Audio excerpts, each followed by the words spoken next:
திருப்புகழ் 127.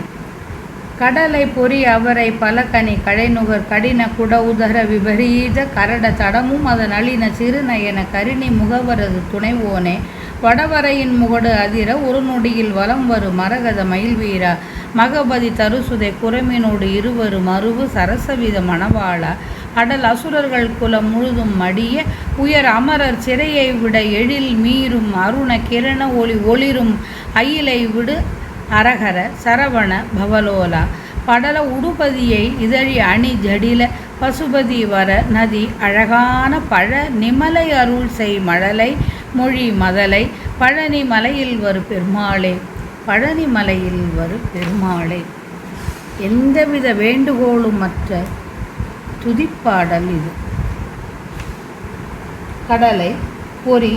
அவரை பல வகைப்பட்ட பழங்கள் கரும்பு என்னும் இவற்றை உண்ணும் கடினமான குடம் போன்ற வயிற்றையும் தொப்பையையும் அதிசயமான மதநீர் பாயும் மும்மதத்தையும் தாமரை மலரின் இதழ் போன்ற சிறு கண்களையும் கொண்ட யானை முகமுடைய விநாயகரின் சகோதரனே வடக்கில் உள்ள மலையான மேருவின் உச்சி நடுங்கும்படி ஒரு நொடிப்பொழுதில் வலமாகச் சுற்றி வந்த மரகத மணி போன்ற மயிலை ஊர்தியாய் கொண்ட வீரனே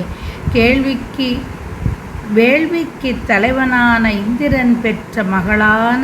தெய்வயானை புறவரிடம் வளர்ந்த வள்ளி நாயகி என்னும் இருவரையும் தழுவி இன்ப ஆடல் செய்யும் அம்மங்கையரின் கணவனே வன்மை உடைய அசுரர் குலம் முழுவதையும் மடியுமாறு உயர்ந்த வானவரின் சிறையை விடுவிக்க அழகுமிக்க சிவந்த கதிர் ஒளியுடைய வேலை விடுத்து அமரர்கள் சிறையை மீட்டவனே சரவண பொய்கையில் தோன்றியவனே கூட்டமான விண்மீன்களுக்கு தலைவனான சந்திரனையும் கொன்றை மலரையும் அணிந்த சடை உடைய சிவபெருமானும் கங்கையாளும் அழகான பழமையான குற்றமற்ற பார்வதி அம்மையாரும் பெற்றெடுத்த மழலை சொல்லை உடைய குழந்தையே பழனி மலையில் வீற்றிருக்கின்ற பெருமாளே